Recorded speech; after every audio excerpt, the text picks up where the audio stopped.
Supreme court में बुधवार को वक्फ कानून पर सुनवाई हुई। सुप्रीम कोर्ट ने वक्फ बोर्ड में गैर मुस्लिमों को शामिल करने के फैसले के पक्ष में सरकार की दलील से नाराजगी जताई।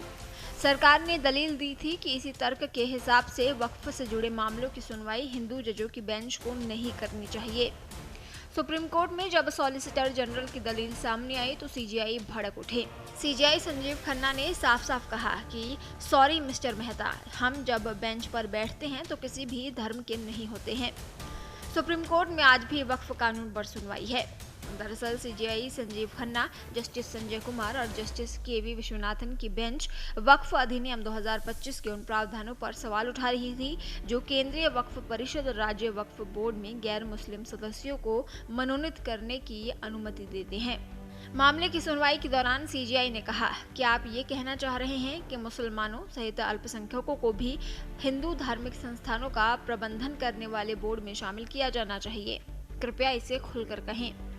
उन्होंने बेंच से कहा, अगर वैधानिक बोर्ड में गैर मुस्लिमों की उपस्थिति पर आपत्ति स्वीकार की जाती है तो मौजूदा बेंच भी मामले की सुनवाई नहीं कर पाएगी। अगर हम उस तर्क से चलें तो आपकी लॉर्डशिप इस मामले की सुनवाई नहीं कर सकती है। इस पर सीजेआई ने तपाक से जवाब दिया और कहा, नहीं सॉरी मिस्टर मेहता, हम सिर्फ फैसला सुनाने की बात नहीं कर रहे हैं। जब हम यहाँ बैठते हैं तो हम अपनी व्यक्तिगत पहचान त्याग देते हैं, हम अपना धर्म खो देते हैं।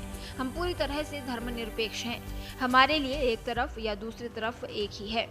सुप्रीम कोर्ट ने बुधवार को वक्फ संशोधन अधिनियम 2025 के कुछ प्रमुख प्रावधानों पर रोक लगाने का प्रस्ताव दिया, जिसमें अदालतों द्वारा वक्फ घोषित संपत्तियों को गैर अधिसूचित करने और केंद्रीय वक्फ परिषदों और बोर्ड में गैर मुस्लिमों को शामिल करने की शक्ति शामिल है। सुप्रीम कोर्ट ने आदेश पारित करने का प्रस्ताव रखा, जिसका केंद्र ने विरोध किया और उसने ऐसी किसी भी अंतरिम आदेश से पहले विस्तृत सुनवाई की अपील की। वहीं दूसरी ओर पीठ ने 3 सवाल भी उठाए। पीठ ने नए कानून में वक्फ बाय यूजर प्रावधान को हटाने पर केंद्र से स्पष्टीकरण मांगा है। सीजेआई ने सॉलिसिटर जनरल तुषार मेहता से कहा, वक्फ बाय यूजर क्यों हटाया गया।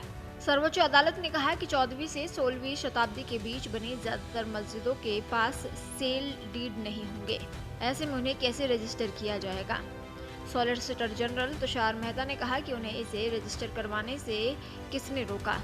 सुप्रीम कोर्ट ने सवाल किया कि अगर सरकार कहने लगी कि ये जमीनें सरकारी हैं तो क्या होगा। कोर्ट ने वक्फ बोर्डों और सेंट्रल वक्फ काउंसिल में गैर मुस्लिमों को शामिल करने के प्रावधान पर भी सवाल उठाया।